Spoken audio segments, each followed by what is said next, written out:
మనము బ్రాడ్గా డెమోక్రసీ గురించి చర్చించుకుంటున్నాము. ఇంతవరకు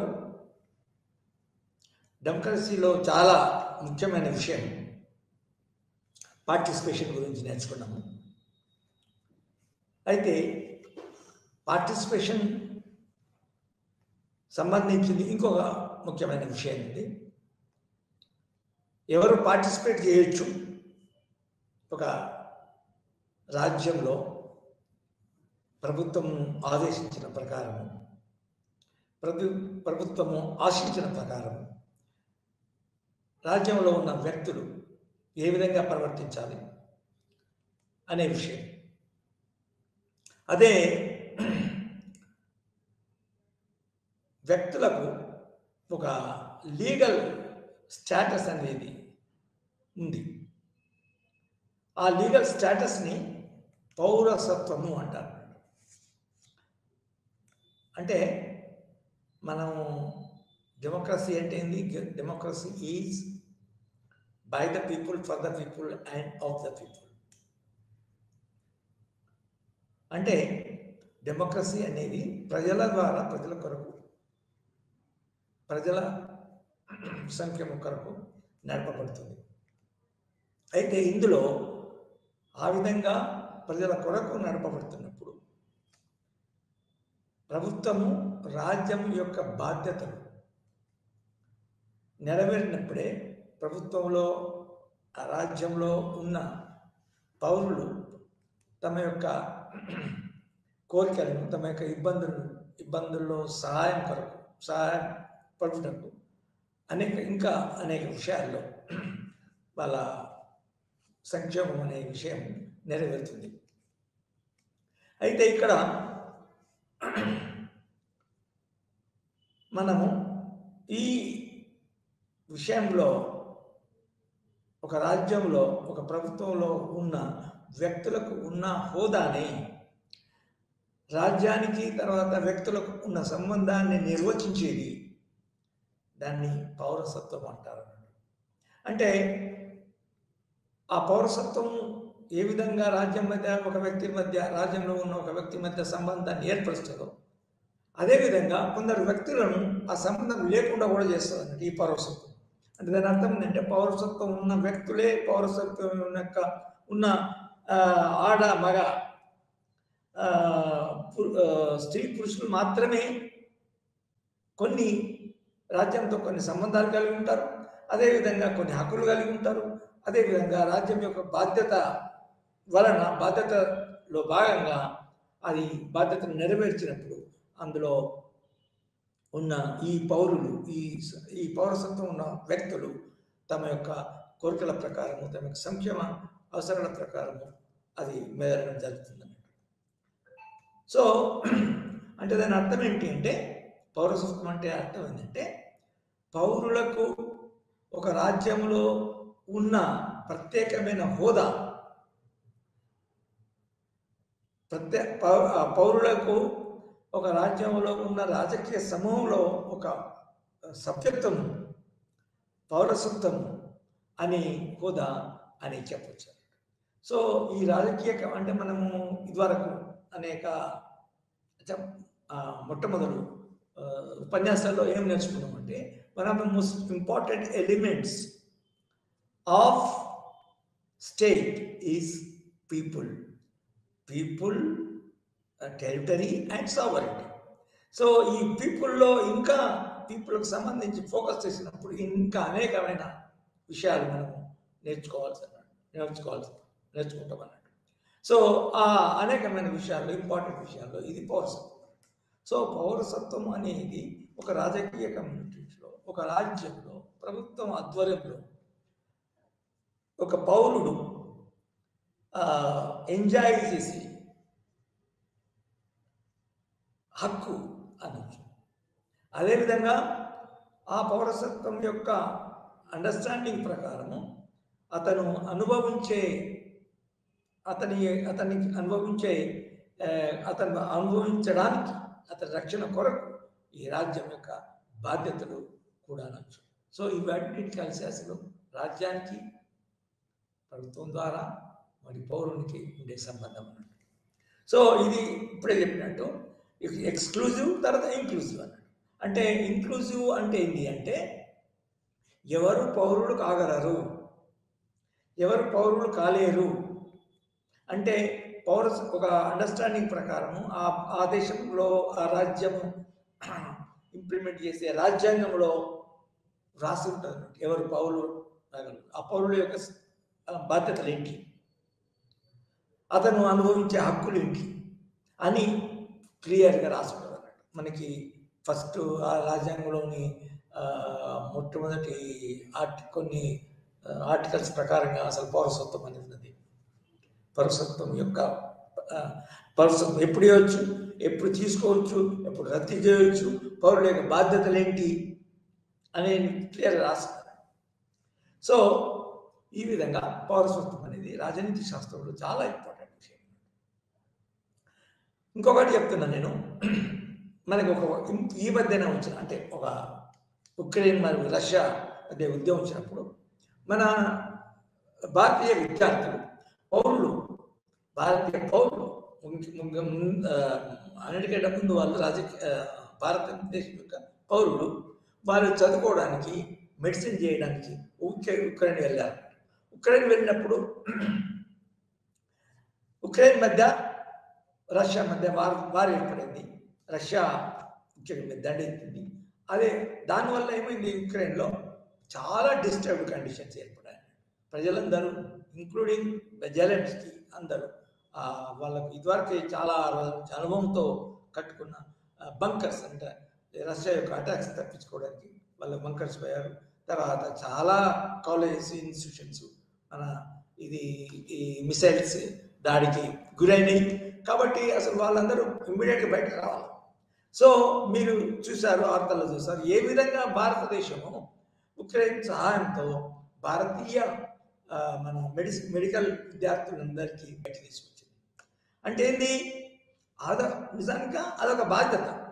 అదే బాధ్యత తర్వాత మన భారతదేశంలో పౌరులు కాబట్టి, విద్యార్థులు పౌరులు కాబట్టి వాళ్ళకి హక్కు, అంటే వాళ్ళ హక్కు ఏంటంటే మన భారతీయులను వాళ్ళందరూ క్షేమంగా బయటికి రాబడడం అనేది వాళ్ళ హక్కు. సో ఆ విధంగా భారతదేశం ఏం చేసింది అంటే మన ఉక్రెయిన్లో చిక్కుకున్న విద్యార్థులను అనేక ప్రయత్నాల ద్వారా బయటకు తీసుకొచ్చింది. అదేవిధంగా నార్మల్గా జరుగుతున్న విషయం ఏంటంటే మన భారతదేశం నుంచి ఏ రాష్ట్రం నుంచైనా, ఏ జిల్లా నుంచైనా మనకి ఇతర దేశంలోకి పోయినప్పుడు, అది అమెరికా కానివ్వండి, ఇటు దుబాయ్ కానివ్వండి, ఏ విషయంలో పోయినప్పుడు అక్కడ ఉన్న కష్టాలు దొరుకుతున్నప్పుడు, బాధలను దొరుకుతున్నప్పుడు భారతదేశము అవి గమనించి వాళ్ళను బయట తీసుకురావడం, ఆ ఇబ్బంది నుంచి బయటపడేయడం అనేది జరుగుతుంది. ఇంకా కొన్నిసార్లు ఇతర దేశంలో వాళ్ళ అనేక కారణాల వల్ల మనం చనిపోయినప్పుడు కానీ, యాక్సిడెంట్ గురైనప్పుడు కానీ, ఇక్కడ వాళ్ళకున్న చుట్టాల ద్వారా వాళ్ళకి ప్రభుత్వానికి ఒక విన్నపం పోయినప్పుడు అటువంటి బాధల్లో ఉన్న భారతీయులను మళ్ళా ఫ్లైట్లో తర్వాత తీసుకురావడానికి వాళ్ళ తల్లిదండ్రులను పంపడానికి కూడా ఈ రాజ్యం ప్రయత్నం చేస్తుంది. అంటే ఇవన్నీ మనం చూస్తుంటే ఏంటంటే మన పౌరులు, భారతీయ పౌరులు అన్నప్పుడు వాళ్ళ యొక్క బాధలను, వాళ్ళ యొక్క సంక్షేమాన్ని పట్టించుకోవడం అనేది జరుగుతుంది. ఇది పౌరసత్వంలో యొక్క భాగం. ఒక దేశం యొక్క పౌరుడు అయినప్పుడు ఆ పౌరుడు ఈ విధంగా ట్రీట్ చేయబడాలి. ఆ పౌరుడు అక్కడ ఇతర దేశాల్లో కానీ ఇంకొక ప్రదేశంలో బాధపడుతున్నప్పుడు ఆ బాధల నుంచి బయటపెట్టడం అనేది రాజ్యం యొక్క బాధ్యత. ప్రభుత్వము ఆ బాధ్యతను నెరవేర్చవలసి ఉంటుంది. సో ఇది అయితే ఇది ఉదాహరణకి ఎవరో బాధపడ్డప్పుడు నిజానికి ఉక్రెయిన్ వేరే దేశం వాళ్ళు కూడా పోయి ఉండొచ్చు. వాళ్ళ యొక్క వేరే దేశం యొక్క పౌరుల యొక్క బాధల్ని మన దేశం పట్టించుకోదు.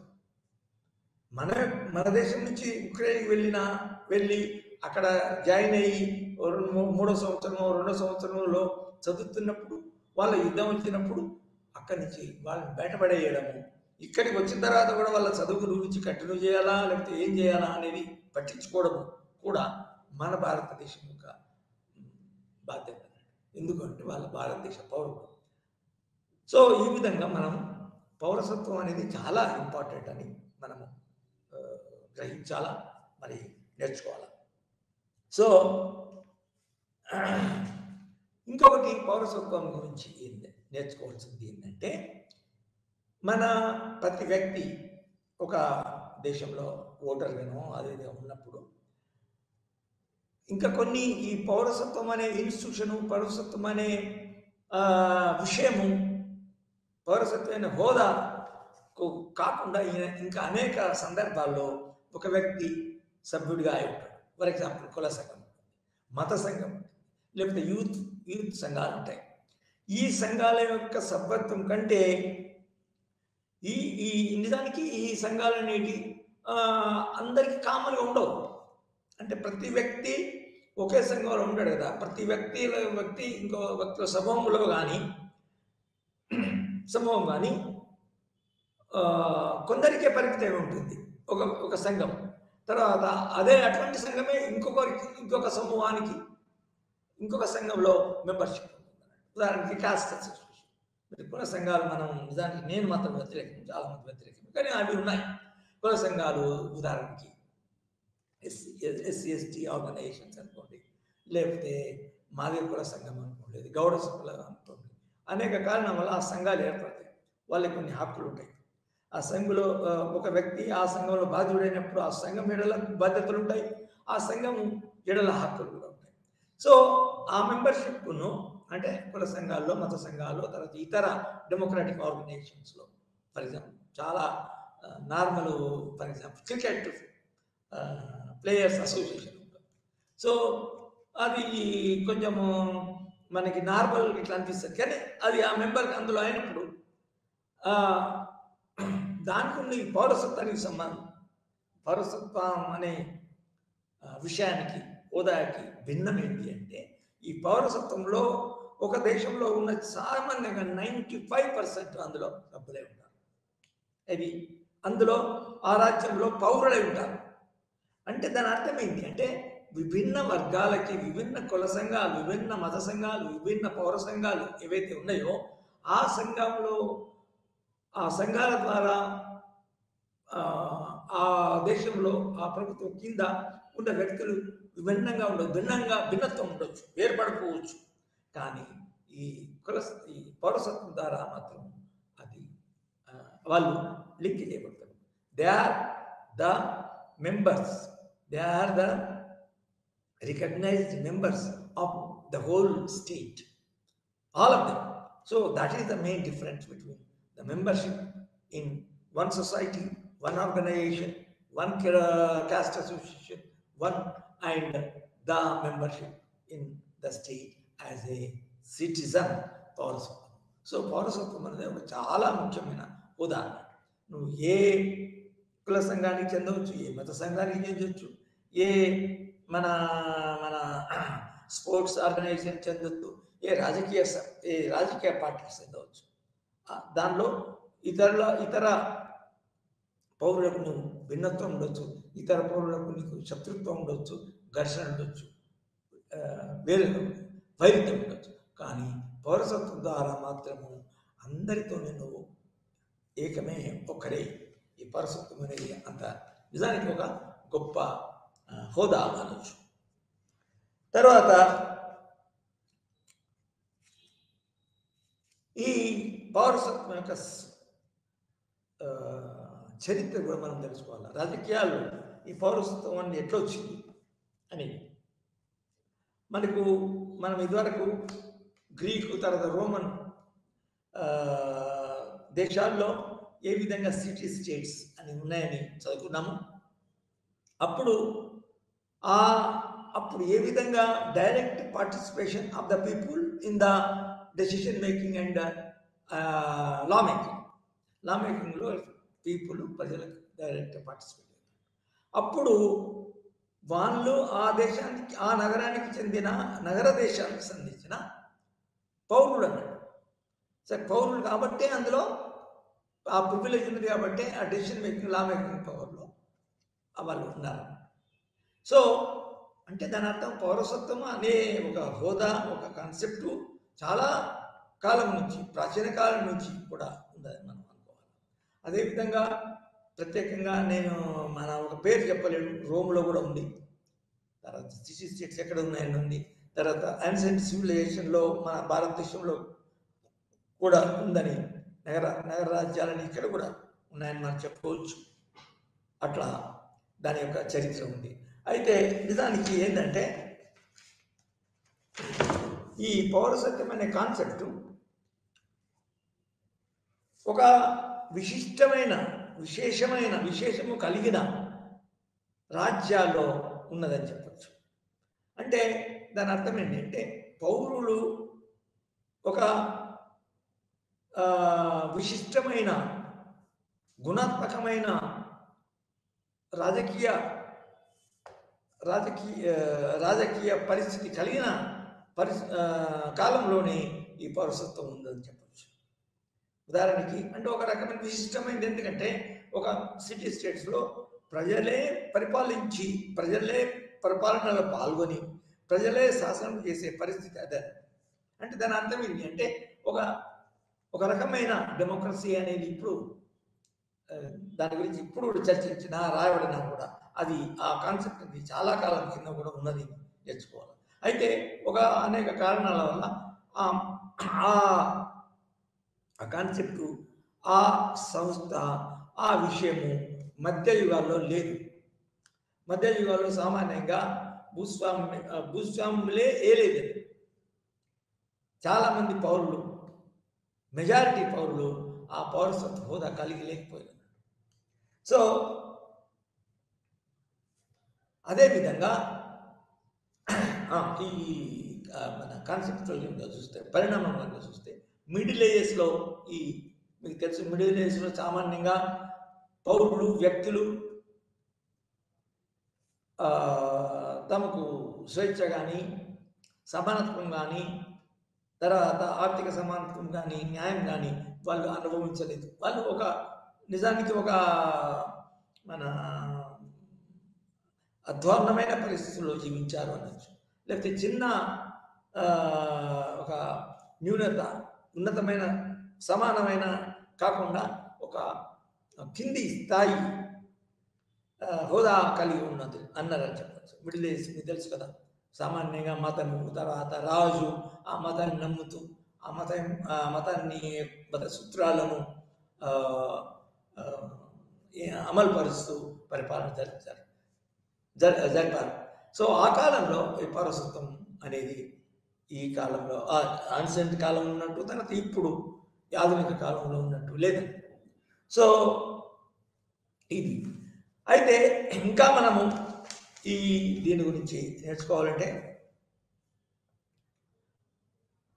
పౌరసత్వం యొక్క చరిత్ర కనుక నేర్చుకోవాలంటే ఏంటంటే ఒక్కొక్క కాలంలో మన గ్రీకు అని మనము గొప్పగా చెప్పుకుంటున్న గ్రీకు సిటీ స్టేట్స్ కాలంలో కూడా రోమ్లో పౌరసత్వం అనేది అందరికీ ఇవ్వబడలేదు.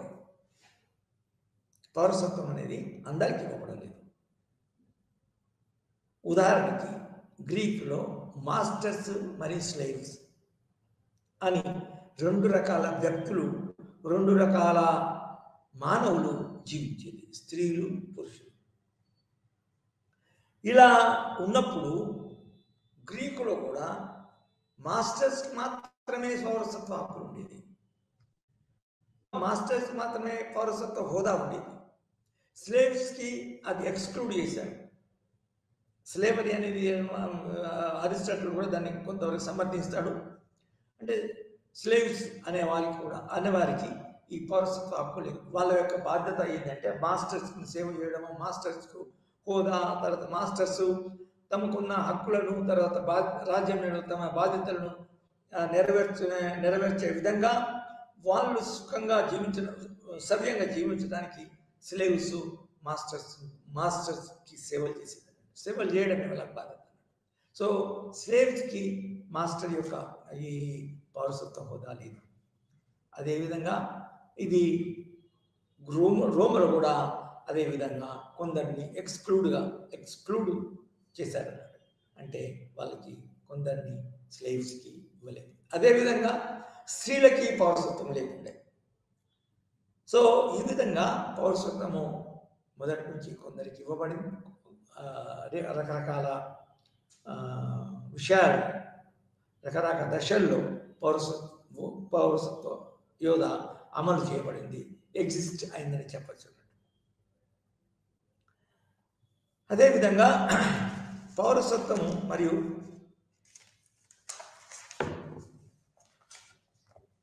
పౌరసత్వ హోదా ఉన్నప్పుడు పౌరులకు ఇదివరకు కొంత నేర్చుకున్న పార్టిసిపేషన్, ఇండైరెక్ట్ పార్టిసిపేషన్, ఇది పౌరుల యొక్క బాధ్యతగా మనం హక్కుగా మరియు బాధ్యతగా మనం చర్చించుకున్నాం. అయితే మళ్ళీ మనం దాన్ని మళ్ళీ చదువుకోవాలంటే చదువుకోవాలి. ఎందుకంటే రాజ్యము ఒక రాజ్యాంగం ప్రకారము నడవాలంటే ఒక రాజ్యాంగం ప్రకారంగా అనేక విషయాలు, అనేక చట్టాలు చేయడం, ఆ రాజ్యాంగం ప్రకారం అనేక చట్టాలు చేయడం, తర్వాత ఆ చట్టాలు అమలు చేయడం, ఆ ప్రాసెస్లో మళ్ళీ ప్రజలే అందులో పాల్గొంటారు. అయితే ఆ ప్రజలు ఎవరైతే పౌరులైన ప్రజలు అంటే ఒక నిర్వచనం ప్రకారము, ఒక రాజ్యాంగం ప్రకారం పౌరులైన వ్యక్తులు ఎవరైతే ఉంటారో ఆ వ్యక్తులు నిజానికి అందులో పార్టిసిపేట్ చేస్తారు. ఆ చేయడం అనేది హక్కు, తర్వాత చేయడం అనేది బాధ్యత. ఈ విధంగా మనం జనరల్గా డెమోక్రసీ యాక్టివ్ పార్టిసిపేషన్, మన పాసివ్ పార్టిసిపేషన్ అక్కడ ఇదివరకు చదువుకుంటాము. ఇక్కడ ఇంకా ఒక లోతుగా పోయినప్పుడు చదివినప్పుడు ఆ పౌరులు ఆ బాధ్యతలను నిర్వర్తించకపోతే, అంటే ఒక దేశంలో వేరే వాళ్ళు పౌరులు కాని వారు కూడా ఉండొచ్చు, ఫారినర్స్ ఉండొచ్చు, చదువుకోవడం ఉద్యోగాల కోసం ఇక్కడికి మన భారతదేశానికి రావచ్చు. ఫర్ ఎగ్జాంపుల్ ఆఫ్రికన్స్ మన దేశానికి చదువుకోవడానికి వస్తారు, తర్వాత కొంతకాలం మన జాబ్స్ చేయడానికి వస్తారు, బిజినెస్ చేయడానికి వస్తారు, కొంతకాలానికి వస్తారు, చాలా కాలం. ఈ విధంగా పౌరులు కాని వారు ఉన్నారు. కానీ పౌరులు అయిన వాళ్ళే కొన్ని బాధ్యతలు కలిగి ఉంటాయి.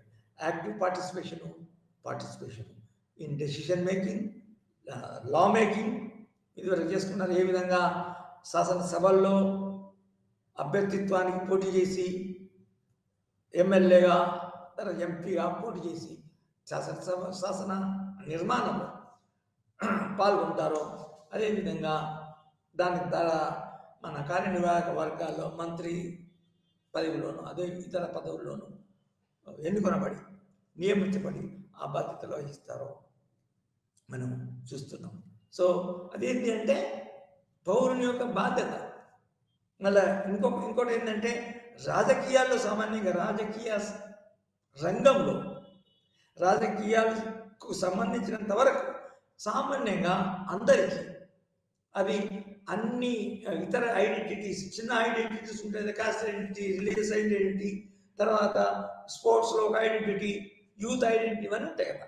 వీటన్నిటికి మించిన యొక్క ఈ పౌరసత్వ ఐడెంటిటీ ఏదైతే ఉందో ఆ ఐడెంటిటీ ప్రకారం అందరూ రాజకీయాల్లో పాల్గొనడానికి హక్కు ఉంది, ఇంక్లూడింగ్ ఇంకా కొన్ని నిజానికి మన డెమోక్రసీస్లో, అడ్వాన్స్ డెమోక్రసీస్లో, తర్వాత సెక్యులర్ అంటే మత ప్రాతిపదిక లేని రాజ్యాల్లో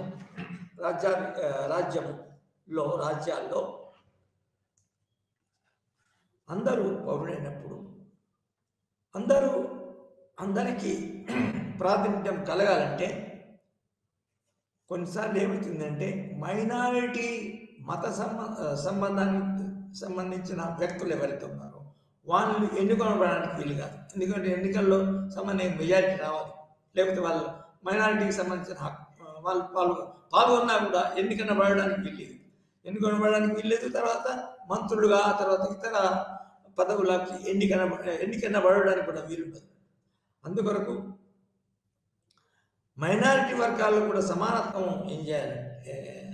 ఎంజాయ్ చేయాలంటే మైనారిటీల యొక్క సమస్యలను ప్రాతినిధ్యం వహించాలా అంటే మైనారిటీకి ఒక ప్రత్యేక హక్కులు ఉంటేనే వాళ్ళ నుంచి ప్రాతినిధ్యులు ఎన్నుకోవడానికి అవకాశం ఉంటుంది. కాబట్టి వాళ్ళకి రాజకీయాల్లో పాల్గొనడానికి కొన్నిసార్లు వాళ్ళకి ప్రత్యేకంగా రిజర్వేషన్స్ ఇవ్వడం, తర్వాత ప్రత్యేక హక్కులు ఇవ్వడం, తర్వాత వాళ్ళకు మైనారిటీ అన్నప్పుడు మత సంబంధిత మైనారిటీ కావచ్చు, తర్వాత భాష సంబంధించిన మైనారిటీస్ కావచ్చు. సో మైనారిటీ వాళ్ళు కూడా ఇతర మైనారిటీ కాని పౌరులకు సమానంగా జీవించడానికి, తర్వాత ఎంజాయ్ చేయడానికి, సంతోషంగా ఉండడానికి, వాళ్ళ భాష మాట్లాడడానికి, వాళ్ళ యొక్క మతాన్ని ప్రాక్టీస్ చేయడానికి అనేక హక్కులు కూడా ఇవ్వడం జరుగుతుంది. అది ఆధునిక డెమోక్రసీలో, అది అమెరికా కానివ్వండి, యూకే కానివ్వండి, ఇండియా కానివ్వండి, కొన్ని మన మిడిల్ ఈస్ట్లో ఉన్న ఇస్లాం మత ప్రాతిపదిక, ఇస్లాం కేంద్ర బిందువుగా చేసుకొని పాలన జరిపే రాజ్యాలు మాత్రం అది లేదు, మైనారిటీస్ హక్కులు. కానీ వేరే డెమోక్రసీస్ మాత్రం అటువంటి యొక్క హక్కులు ఉండదు. సో ఈ విధంగా ఒక రాజ్యంలో ఉన్న పౌరసత్వ హోదా కలిగి ఉన్నవారు అనేక హక్కులు కలిగి ఉంటారు. అదేవిధంగా పౌరుల యొక్క బాధ్యతలు ఉన్నాయి. కొన్ని అనేక రంగాలు మనం ఒక్కొక్క రంగానికి మనం రంగాలను వేరువేరుగా చూస్తే దానికి మనకు చాలా లోతుగా పోవడం జరుగుతుంది. ఏ విధంగా పౌరసత్వం అనేది ఒక రాజ్యంలో ఉండడం వల్ల ఏ విధంగా మనకి అనేక లాభాలు ఉన్నాయి అనేది తెలుస్తుంది. అదేవిధంగా మొత్తం రాజ్యాన్నే రక్షించేటట్టు, రాజ్యంలోనే సమాజంలోనే ఎక్కడైనా కూడా, ఏ మూలకైనా, ఏ మతానికి సంబంధించిన అయినా కూడా, ఏ మైనారిటీ మతానికి సంబంధించినా కూడా, ఏ ఫారిన్ కంట్రీస్ నుంచి సంబంధించి కొంతకాలం వారికి ఇతర దేశాలకు పోయి ఉన్నా కూడా వాళ్ళ యొక్క శాంతి, వాళ్ళ యొక్క సంక్షేమం, వాళ్ళ యొక్క జీవితానికి రక్షణ, వాళ్ళకి భద్రత కలిగించే విధంగా ఈ రాజ్యము మెదలాల అనే ఒక బాధ్యత ఏది రాజ్యానికి ఉందో ఆ బాధ్యతను కూడా మనం చర్చించవలసి ఉంటుంది అన్నట్టు. ఫస్ట్ మనము గ్రహించవలసింది ఏంటంటే, రాజ్యంలో ఆ పౌరులు ఈ పలానా విధంగా, పలానా పద్ధతిలో అనేక కార్యక్రమాల్లో హక్కుగా భావించాలి, హక్కుని గ్రహించాలి. అదేవిధంగా అతనికి ఉన్న బాధ్యతను కూడా నెరవేర్చాలి. ఉదాహరణకి మనకి ఏ దేశం అయితే, ఏ ప్రభుత్వం అయితే మనకు అనేక రక్షణలు కల్పిస్తుందో, అదే దేశం ఎడల మనం బాధ్యతలు, అంటే పౌరులు అనేక బాధ్యతలను నిర్వర్తించాలి. ముఖ్యంగా ఏంటంటే యాక్టివ్ పార్టిసిపేషను, తర్వాత అవన్నీ ఉన్నాయనుకోండి. కానీ అన్నిటికంటే మించింది మనకు తెలుసు, ఆ రాజ్యం మీద, అంటే ఒక పౌరుడు ఉంటున్న ఏ దేశం అయితే ఉందో ఆ దేశము రక్షించబడాలంటే ఆ దేశ సైన్యంలో కూడా పాల్గొనడానికి అవకాశం కాదు, అవసరం ఉంది. అది ముఖ్యమైన బాధ్యత. అయితే పాపులేషన్ చాలా ఉన్న దేశాల్లో ఏం జరుగుతుంది అంటే, కొంతమందిని, అంటే ఒక పర్సంటేజ్, అందులో యూత్ కానీ, తర్వాత మన వయో ఆధిక్యత రాకముందు 60 సంవత్సరాల కింద ఉన్న వాళ్ళని, ఏబుల్ బాడీడ్ ఉన్న వాళ్ళని ఇది రాజ్యం ప్రత్యేకంగా హోమ్ మినిస్ట్రీ, తర్వాత డిఫెన్స్ మినిస్ట్రీ వాళ్ళను సెలెక్ట్ చేసి మన సైన్యంలో రిక్రూట్ చేయడం జరుగుతుంది. నేను రిక్రూట్ చేయడం జరగడం అనేది అందరి యొక్క బాధ్యత. అయితే ఒక కండిషన్ ఏమవుతుందంటే, ఎక్కువ పాపులేషన్ ఉన్నప్పుడు, తర్వాత ఎమర్జెన్సీ లేనప్పుడు ఆ దేశాన్ని ఇతర దేశాలు దండెత్తి తర్వాత చాలా మందిని చంపనప్పుడు మాత్రం ఇది కొంచెం సామాన్యంగా రక్షణ కొరకు తర్వాత మన అడ్వాన్స్గా మనము ఏ ఎమర్జెన్సీ అయినా తట్టుకోవడానికి ఒక సైన్యము నేవీలో తర్వాత మన ఆర్టిలరీ రంగంలో తర్వాత వైమానిక రంగంలో ఈ అనేక మంది యూత్ నేబుల్ బాడీని తీసుకోవడం జరుగుతుంది. అప్పుడు మన యొక్క జీవిత రక్షణ కొరకు తర్వాత జీవితం సాగించడం ఒక శాలరీ ఎంప్లాయిడ్ కాకుండా బాధ్యత కలిగి తర్వాత ముందుకు రావాలా అనేది ఒక పరిస్థితి. రెండవది అన్నప్పుడు ఏ విధంగా ఎప్పుడు ఏ పరిస్థితుల్లోనైతే పూర్తిగా చాలామంది దేశంలోకి సంబంధించిన యూత్ చనిపోతారో అసలు అప్పుడు ఏమవుతుంది అంటే సైన్యంలో చాలా రోజుల నుంచి ఉన్న పాత సైనికులు అయితే వాళ్ళ యొక్క పాపులేషన్ తగ్గితే చనిపోతే ఏమప్పుడు ఆ ప్రభుత్వం ఆ రాజ్యం యొక్క చట్టాల ప్రకారం పాలసీల ప్రకారం ఆ ప్రభుత్వం తప్పకుండా ఇది సైన్యంలో పాల్గొనడం కంపల్సరీ చేయబడుతుంది. ఏ విధంగానైతే ఈ మధ్యన మనం చూస్తున్నాము, వార్తల్లో ఉంటున్నాము, తర్వాత వీడియోలలో చూస్తున్నాము. రష్యా చాలా మంది పాత సైనికులు పోగొట్టుకున్నది, చంపబడ్డారు వాళ్ళు యుక్రెయిన్ ఇన్వేజన్లో. అప్పుడు ఏం చేసింది రష్యా ఏం చేసిందంటే యూత్కి కొన్ని కొత్త రూల్స్ ప్రకారం సైన్యంలో పాల్గొనాలి కంపల్సరీ. సో ఇది ఏ విధంగా ఆ రాజ్యం యొక్క సైన్యానికి సంబంధించిన రూల్స్ ప్రకారం పోవడం, దానికి ఎవరైతే ఏబుల్ ఉన్నారో ఆ రూల్స్కి ఎవరైతే మన సంబంధించిన వాళ్ళు ఆ రూల్ కింద ఎవరైతే వస్తారో వాళ్ళు పోయి సైన్యంలో రిక్రూట్ అయ్యి తర్వాత యుద్ధం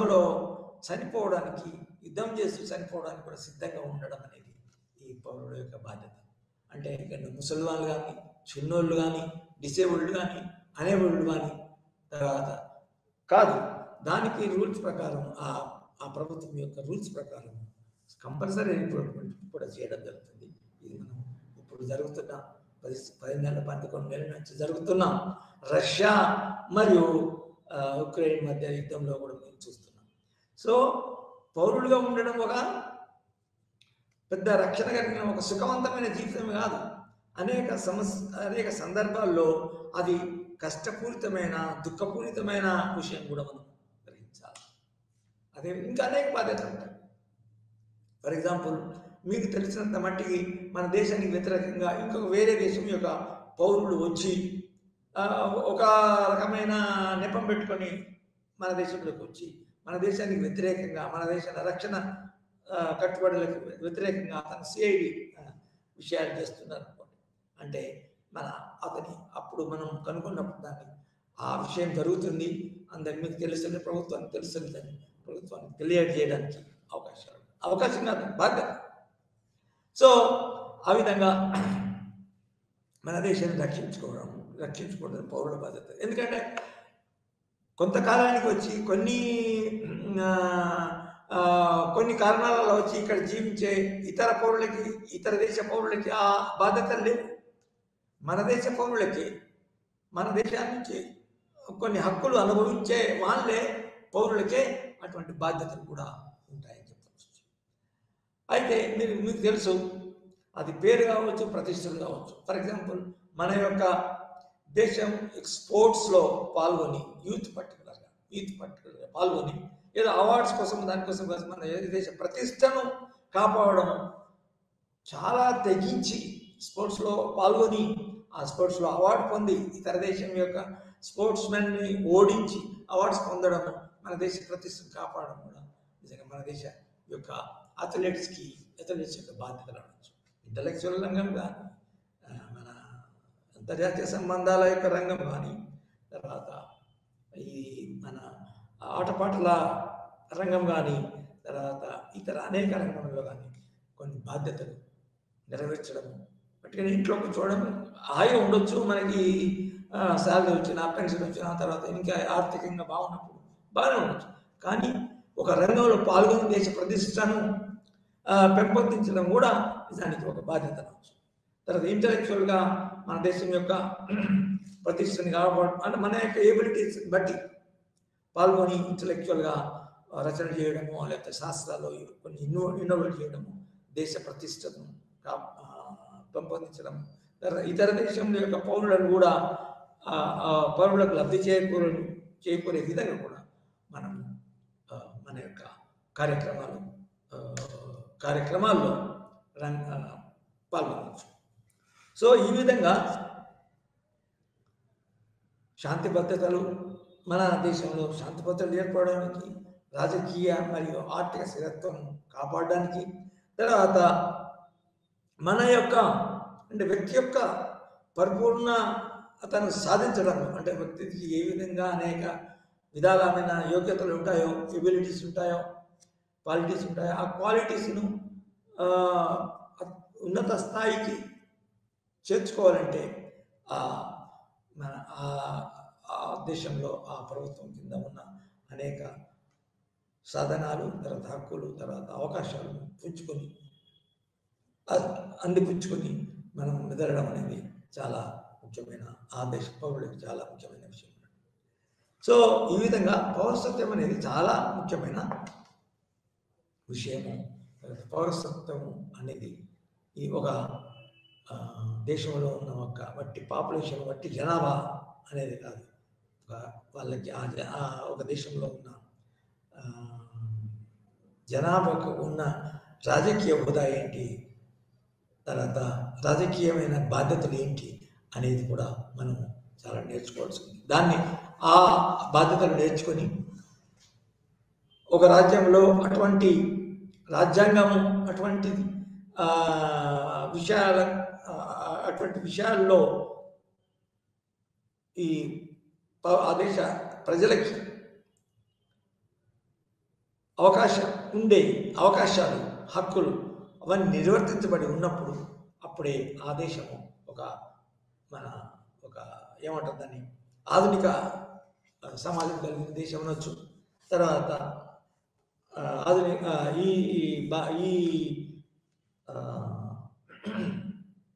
అనేక రంగాల్లో చాలా ముందుకు ప్రోగ్రెస్ చేసిన ఇతర దేశాల కంటే ముందున్న దేశం అని మనం చెప్పుకోవచ్చు. అయితే ఇంకొక ఇంపార్టెంట్ విషయం ఏంటంటే, ఇంతవరకు ఏం చదువుకున్నామంటే ఒక దేశంలో పౌరసత్వం ఏ విధంగా ఉన్నది, అదేవిధంగా పౌరసత్వానికి రాజ్యానికి సంబంధం ఏంటి, ఆ పౌరసత్వంలో ఉన్న హక్కులు ఏంటి, తర్వాత బాధ్యతలు ఏంటి అనేది కొన్ని చదువుకున్నాం. అయితే సామాన్యంగా ఏం జరుగుతుందంటే, ప్రజలు ఒకే దేశానికి చెందిన పౌరులై ఉండొచ్చు, ఒకే ఆ పౌరసత్వం అనే హోదాతో అందరూ ఏకమై ఉండొచ్చు. కానీ సాంఘికంగా రాజకీయ కొంచెం వేరే విషయంలో మనం చర్చించుకున్నాము. కానీ ఇతర రంగాలలో సభ్యత్వం ఉండడం వల్ల ఇతర రంగాలలో వేరే ఇతరులకు తమ తోటి పౌరులకి భిన్నంగా అవినావ సంబంధం ఉండడం వలన, ఇతర రంగాల్లో ఉన్న పౌరులకి భిన్నంగా ఉండడం వల్ల అనేక కొత్త ఐడెంటిటీస్ ఉంటాయి, అనేక అస్తిత్వాలు ఉంటాయి పౌరసత్వమే కాకుండా. కానీ ఇంతవరకు మనం నేర్చుకున్నది ఏంటంటే, పౌరసత్వం అనేది అన్నిటికన్నా ఉన్నతమైనది. ఎందుకంటే పౌరసత్వంలో పౌరసత్వం ద్వారా ఒక దేశంలో పౌరసత్వం కలిగి ఉండడం ద్వారా మనము ఆ దేశాన్ని ఆ పౌరసత్వంచే ఐక్యం చేయబడుతున్నాం. Whether it is a Muslim, whether it is a Buddhist or Sikh or rebels, one is he is without faith, without any this thing exception. One is the member, the citizen of India, for example, of a country, or if you take India. So పౌరసత్వం అనేది అత్యున్నతమైనది అనేది మనం గ్రహించవలసి ఉంటుంది. కానీ పౌరసత్వమే కాకుండా ఒక వ్యక్తి ఒక దేశంలో, ఒక దేశం సమాజంలో అనేక ఇతర ఐడెంటిటీస్ కలిగి ఉంటారు. అవే మత సంబంధమైన సంస్థలు కావచ్చు, మన సంస్కృతికి సంబంధమైన సంస్థలు కావచ్చు, తర్వాత మన దేశానికి ప్రత్యేకంగా మన దేశంలో ఉన్న కుల సంఘాలకి మెంబర్షిప్ కావచ్చు. సో తర్వాత మన వేరే వేరే వేరే వేరే వేరే భాషలకు సంబంధించిన సమూహాల్లో భాగస్వామ్యం కావచ్చు.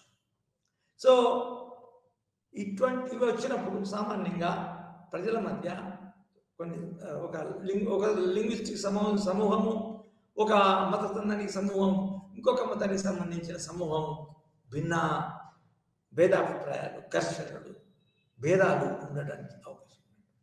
కానీ ఆధునిక సమాజంలో కొన్ని సమాజాలు మాత్రమే అటువంటి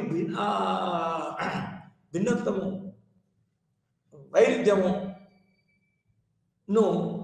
సంబంధించిన సమస్యలు, ఫర్ ఎగ్జాంపుల్ అంతర్గత కొట్లాటలు కానీ, మన ఒకరికొకరు చంపుకోవడం కానీ జరగకుండా దేశంలో సాంఘిక భద్రతను కలిగించాలా, తర్వాత సాంఘిక హార్మోన్ ఐక్యతను పెంపొందించడానికి మోడర్న్ స్టేట్ చాలా ప్రయత్నాలు జరిగాయి. అంటే ఏంటి అంటే ఒక ఐడెంటిటీకి ఇంకొక ఐడెంటిటీకి వైరుధ్యం ఉన్నప్పుడు, సంఘర్షణ ఉన్నప్పుడు కూడా ఆ దేశం యొక్క రాజ్యాంగము, ఆ దేశం యొక్క ప్రభుత్వము కొన్ని కొత్త అంటే ఐక్యత పెంపొందించడానికి, మన దేశానికి సంబంధించిన పెద్ద సమస్యను పరిష్కరించడానికి ఈ సామాజిక ఐక్యత అనేది ఉండాలని ఆ ప్రభుత్వం కొన్ని చట్టాలను, కొన్ని ట్రెడిషన్స్ని, కొన్ని విధానాలని రూపొందించడం జరుగుతుంది.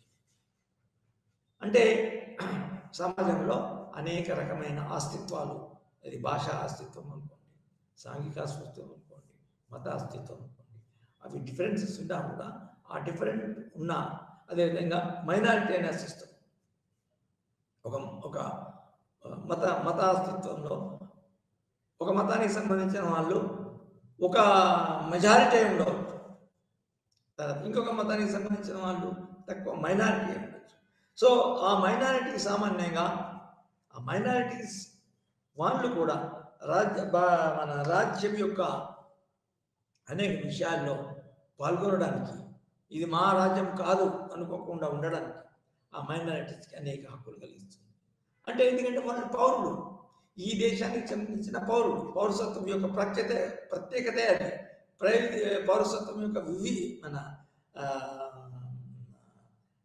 విశిష్టతే అదే. సో అనేక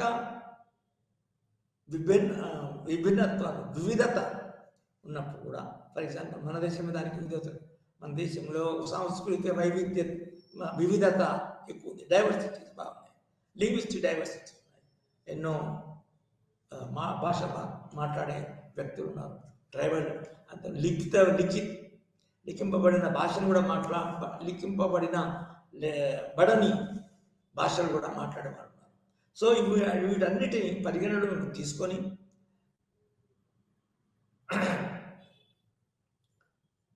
మన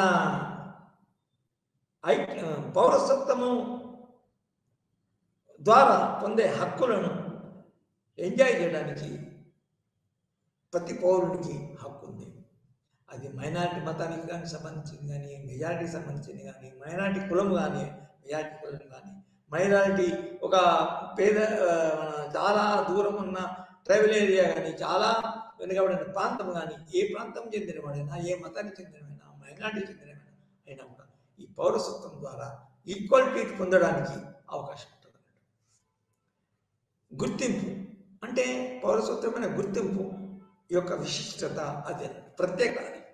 సో ఇన్ఫ్యాక్ట్ సామాన్యంగా ఇండియన్ ముస్లిం మైనారిటీస్ ఏవైతే ఉన్నారో వాళ్ళు సామాన్యంగా ఇతర మతస్థులు, హిందూ మతస్థులచే అటాక్ చేయబడిన సందర్భాలు ఉన్నాయి. ఆ విధంగా జరగకుండా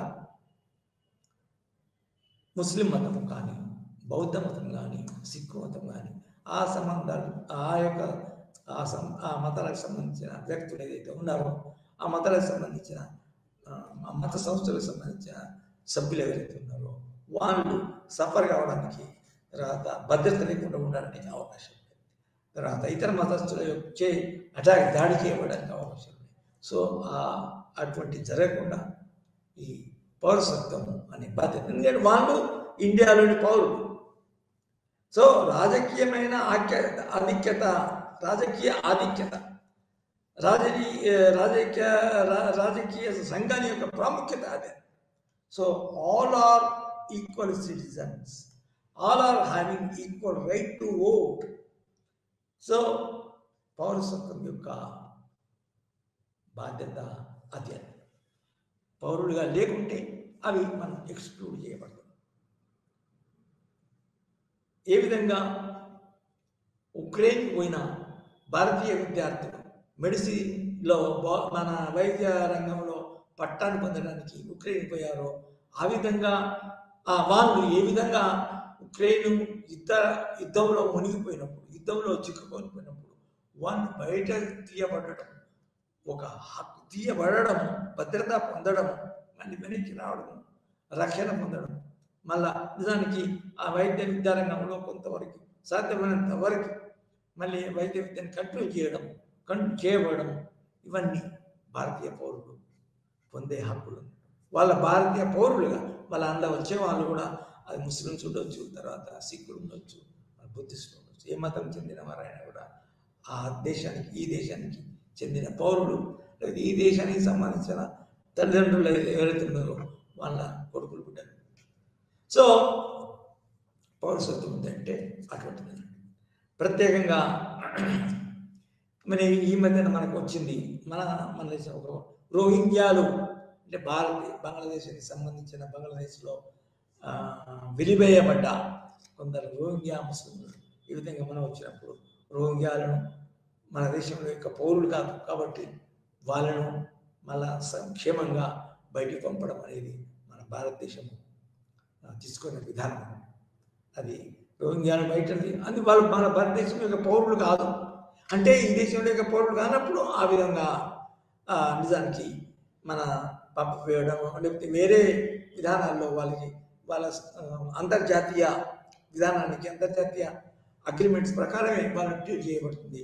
అంతేగాని మన దేశ పౌరులకు సమానంగా వాళ్ళకి హోదా ఉండదు. మన దేశంకి సంబంధించిన ముస్లిమ్స్ మాత్రమే వాళ్ళు పౌరులు అవుతారు. తర్వాత పౌరులు కావడం వల్ల మన దేశము, మన ప్రభుత్వము వారికి వాళ్ళ యొక్క రక్షణ కలిగిస్తుంది. కానీ రోహింగ్యాలు అనే వాళ్ళు వేరే దేశానికి సంబంధించిన పౌరులు అన్నట్టు. సో ఆ పౌరులు ఏదో విధానాలుగా టెంపరీగా ఏదో రక్షణ కల్పించవచ్చు, కానీ మన దేశం నుంచి వారిని వెళ్ళగొట్టడానికి మన దేశ ప్రభుత్వానికి హక్కు ఉంది అని చెప్పచ్చు. సో ఈ విధంగా మనకి పౌరసత్వం అనే దాని గురించి, డెమోక్రసీ, ప్రజాస్వామ్యం సక్సెస్ఫుల్గా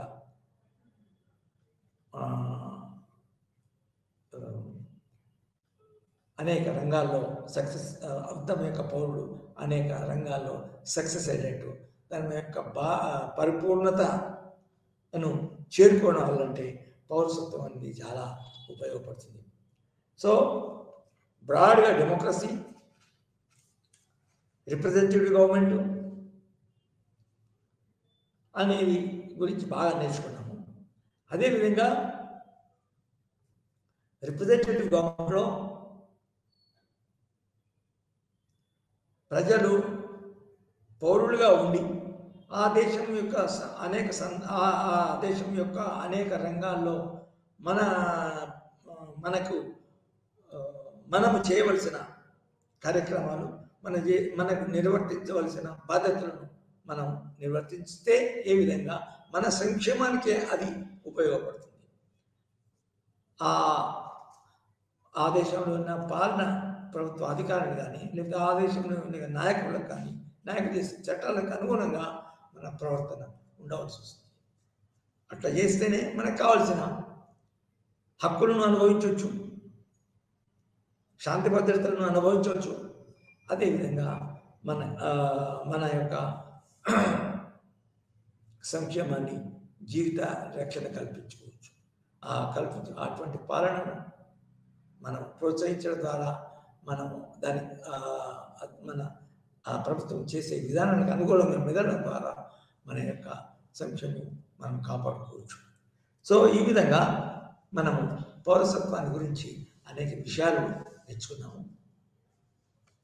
ఆ పౌరసత్వం అనేది ఏ విధంగా, దాని యొక్క నిర్వచనం ఏంటి, దాని యొక్క మూలం ఏంటి, పౌరసత్వం ఎందుకు ఉండాలా, అది ఏ విధంగా మన డిఫినేషన్ నిర్వచించబడాలా, అదేవిధంగా పౌరసత్వం నిర్వహించబడాలా. ఆ పౌరసత్వం నిర్వహించబడడంలో మనం ప్రభుత్వానికి, రాజ్యానికి ఏ విధంగా మనం తోడ్పడాలి, సహకరించాలి, అని కూడా మనం నేర్చుకున్నాము. అసలు దానికంటే ముందు ఏ విధంగా ప్రాచీన కాలంలో కూడా పౌరసత్వం అనేది ఉంది, ఏ విధంగా ఆ కాలంలో ఉన్న నాగరికత ప్రకారము, ఆ కాలం యొక్క సాంఘిక పరిస్థితుల ప్రకారం ఏ విధంగా పౌరసత్వము కొందరికి మాత్రమే ఇవ్వబడింది. వాళ్ళు మాస్టర్ సోషల్ కేటగిరీకి సంబంధించిన వాళ్ళకే ఇవ్వబడింది. అదేవిధంగా స్లేవ్స్ అనే వర్గానికి పౌరసత్వం ఇవ్వబడలేదు. అది అన్ని ఆ యొక్క మన విభేదం కొందరిని ఎక్స్క్లూడ్ చేయడం అనేది అన్ని ప్రాచీన నాగరికతల్లో ఉంది. సో అదేవిధంగా గ్రీక్లో ఉంది, రోమన్లో ఉంది, మన దేశంలో కూడా ఉంది. ఫర్ ఎగ్జాంపుల్ మన బానిసత్వం తర్వాత ఇవన్నీ మన యొక్క వర్ణ వ్యవస్థ, కుల వ్యవస్థలో భాగంగా ఉండేది. సో ఆ యొక్క దూరాన్ని, అంటే తక్కువ కులంలో ఉన్న వాళ్ళని, తక్కువ ఆ కులానికి సంబంధించిన హక్కులు బాధ్యతలు ఏంటో వాటిని మన దేశంలో కూడా, భారతీయ నాగరికతలో కూడా రాజులు దాన్ని మెయింటైన్ చేశారు. కుల వ్యవస్థను మెయింటైన్ చేయడం కూడా జరిగింది రాజులు. లేకపోతే అది వాళ్ళ యొక్క బాధ్యతలను నిర్వర్తించడం కాదు అసలు. సో ఆ విధంగా అదేవిధంగా రాజ్యం పౌరసత్వం అంటే ఏ విధంగా నిర్వచించాము. తర్వాత పౌరసత్వం యొక్క పరిణామం, పౌరసత్వం యొక్క చరిత్రను చదువుకున్నాం. అదేవిధంగా క్లియర్గా పౌరసత్వం, ఒక పౌరుని యొక్క హక్కులు ఏంటివి, ఒక పౌరుని యొక్క బాధ్యతలు ఏంటివి, ఏ విధంగా పొలిటికల్ పార్టిసిపేషన్ ఏ విధంగా తెలుసుకున్నామో, పొలిటికల్ సమయానికి చాలా ప్రాధాన్యత వహిస్తారు. ఎందుకంటే పొలిటికల్ రంగంలో ఒక పౌరుడు పాల్గొనకపోతే అసలు మనం వేరే రంగాలకు సంబంధించిన విధానాలు, శాసనాలు చేయడం జరగదు. వేరే రంగాలకు సంబంధించిన మనకు సంబంధించిన నిర్ణయాలు తీసుకున్నవాడు, మనకు అడుగుతున్నా తీసుకోవడం. సో అనేక రంగాల్లో, రాజకీయ రంగాల్లో పార్టిసిపేషన్, ఓటింగ్, తర్వాత పార్టిసిపేషన్, అభ్యర్థిగా పోటీ చేయడమే కాకుండా వేరే రంగాల్లో కూడా అనేక రంగాల్లో పౌరులు చాలా మన బాధ్యతలు నిర్వర్తించవలసి ఉంటుంది. అన్నిటికన్నా ముఖ్యం మనం నేర్చుకుంటే ఏంటంటే, ఒక దేశము మన ఇతర దేశం యొక్క దండయాత్రకి గురి అయినప్పుడు మన సైన్యంలో పాల్గొని ముందుకు వచ్చి, అంటే అప్పుడు ఉన్న ప్రభుత్వము కొత్త చట్టాలు చేసి, కొత్త విధానాలు రూపొందించి, ఆ విధానాలు రూపొందించిన విధానాల ప్రకారం మనము కనుక సూటబుల్ అయితే, మనకు వర్తిస్తే ఆ విధానాన్ని మనం పాల్గొనాలి. ఆ విధానానికి సంబంధించిన మన బాధ్యతను మనం నిర్వర్తించాలి.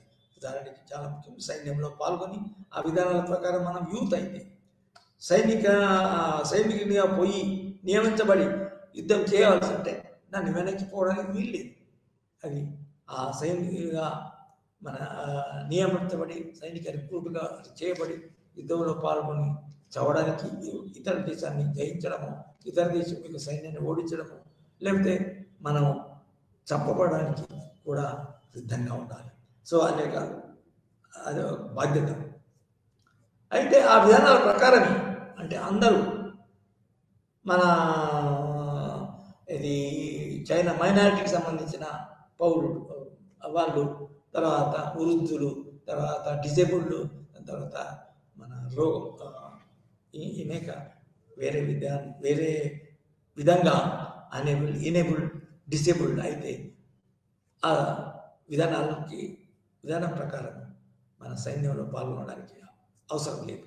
కానీ సైన్యంలో కొత్త విధానం ప్రకారం సైన్యంలో పాల్గొనాలి అని మనము ఆదేశిస్తే, మనం ఈ ఏబుల్డ్ అయితే, మనం అర్హులమైతే, మన ఆ యొక్క విధానానికి అనుకూలంగా ఉంటే మాత్రం పోయి సైన్యంలో పాల్గొనాలి. ఇంకా అనేక విషయాలు అంటే ఉదాహరణకి మన యొక్క కొన్ని రంగాల్లో ఎట్లా ఉంటుందంటే ప్రభుత్వ ఉద్యోగులకు సంబంధించిన ప్రభుత్వ రంగానికి సంబంధించిన వైద్య రంగం అనుకోండి. వైద్య రంగంలో ఉన్నప్పుడు ఆ వైద్య రంగంలో ఉన్న ఉద్యోగులు ఏదైతే ఉంటారో వాళ్ళు ఇతర దేశానికి పంపబడాలంటే ఇతర దేశాల్లో అనేక బాధలు వచ్చినప్పుడు, ఫర్ ఎగ్జాంపుల్ ఇప్పుడు టర్కీలో పెద్ద భూకంపం వచ్చింది. కానీ మన భారతదేశం ఏం చేసింది అంటే ఒక విధానం రూపొందించి ఆ భారతదేశం టర్కీ ప్రభుత్వం, టర్కీ ప్రజలు ఎదుర్కొంటున్న ఇంపార్టెంట్ సమస్యలు ఏదైతే ఉందో ఆ సమస్యలను ఎదుర్కొనే క్రమంలో టర్కీ ప్రభుత్వానికి, టర్కీ దేశానికి మన దేశము ఆ పన్ను హస్తం ఇవ్వడం జరుగుతుంది.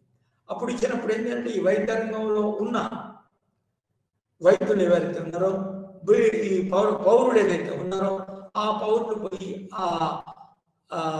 మన భారతదేశం యొక్క ఆదేశాల ప్రకారం అక్కడ ఆ వైద్య రంగంలో కంపల్సరీగా వాలంటీర్ కానీ ఆ వైద్య రంగంలో నుంచి కావాల్సిన వైద్య రంగానికి సంబంధించిన అవసరాలు ఏదైతే ఉన్నాయో ఆ టర్కీలో అవసరాలు తీర్చడము, తర్వాత ఆ భూకంపంలో గాయపడిన వ్యక్తులు, తర్వాత కొరిపానంతో ఉన్న వ్యక్తులకు వైద్యం చేయడము, వాళ్ళ ప్రాణ రక్షణ చేయడం జరుగుతుంది. సో అది భారతీయ ప్రభుత్వము రూపొందించిన విధానం. ఎందుకంటే అటువంటి పరిస్థితి మన దేశంలో వచ్చినప్పుడు, మన దేశం భూకంపానికి గురి అయినప్పుడు మన దేశాన్ని కూడా టర్కీ ఆ యొక్క విధానాన్ని అనుసరించి మన దేశానికి మన యొక్క పౌరులకి కూడా సహాయం చేయడం జరుగుతుంది. సో పౌరసత్వం అనేది ఇటువంటి అన్ని అది మళ్ళా వైజ్ఞానిక పౌరుల మీద ఎక్కువ బాధ్యత ఉంటుంది. అది ఉద్యోగుల మీద ఎక్కువ బాధ్యత ఉంటుంది. ఎందుకంటే అది ప్రభుత్వం యొక్క ఉద్యోగులు. వేరే వాళ్ళు కొందరు అతనికి డ్యూటీ, అతనికి బాధ్యత లేదనవచ్చు. ప్రైవేట్ రంగం ఫస్ట్ ఏం చేస్తుందంటే భారతదేశ ప్రభుత్వం ముందుగా ప్రభుత్వ రంగంలో ఉన్న వైద్యులని ఆదేశిస్తారు. ఎందుకంటే వాళ్ళు ప్రభుత్వంలోని భాగం. వేరే ప్రైవేట్గా ఉన్న వాళ్ళని తర్వాత తీసుకోవచ్చు, కానీ ప్రైవేట్లో ఉన్న వాళ్ళు కూడా భారతదేశ పౌరులు కాబట్టి భారతదేశం ప్రభుత్వం ఆదేశించే ప్రకారం ఒక టైం కాకుండా ఇంకో టైంలో లేట్గా అయినా కూడా మన భారతదేశ ప్రభుత్వానికి లొంగి భారతదేశ విధానాన్ని అనుసరించవలసి ఉంటుంది. సో ఈ విధంగా ఆధునిక ప్రజాస్వామ్యంలో పౌరసత్వం ఉంటుంది. తర్వాత దానికి సంబంధించిన అనేక బాధ్యతలు ఉంటాయి, అందులో కష్టాలు ఉంటాయి, అందులో సుఖాలు ఉంటాయి, అనేక హోదాలు ఉంటాయి. తర్వాత ఆ హోదానికి సంబంధించిన మన హక్కులను అనుభవించడానికి అవకాశం ఉంటుంది.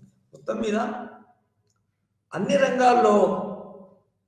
రంగాల్లో ఈ పౌరసత్వం యొక్క విషయాలు వర్తించబడతాయి. అన్ని రంగాల్లో మనకు ఈ పౌరులకి హక్కులు ఉంటాయి. తర్వాత ఒక దేశంలో ఉన్న అనేక సాంఘిక బాధ్యత పూర్వరంగంలో ఉన్నా కూడా ఏ కులానికి, ఏ మతానికి సంబంధించిన వ్యక్తులైనా కూడా ఈ పౌరసత్వం ద్వారా బైండ్ కాబడతారు. తర్వాత ఈ పౌరసత్వం ద్వారా సమానత్వ హక్కులను కూడా ఎంజాయ్ చేయడానికి అవకాశం ఉంది. సో పౌరసత్వం ఎంత ముఖ్యమైన విషయమో, ఎక్కువ ఎంత ప్రాధాన్యమైన విషయమో అసలు నిజంగా కొంచెం మనము కలోనియల్ ప్రభుత్వము, బ్రిటిష్ ప్రభుత్వం యొక్క డొమినియన్గా ఉన్నప్పుడు నిజానికి డొమినియన్ స్టేటస్ ఉన్నా కూడా, డొమినియన్లో ఉన్న పౌరులు కూడా ఈ పౌరసత్వ మన బ్రిటిష్ పౌరులకు సమానంగా కొంతవరకు కొన్ని సమస్యలు ఉన్నాయనుకోండి, కానీ బ్రిటిష్ పౌరులుగా మనము గుర్తించబడ్డాం. మన వేరే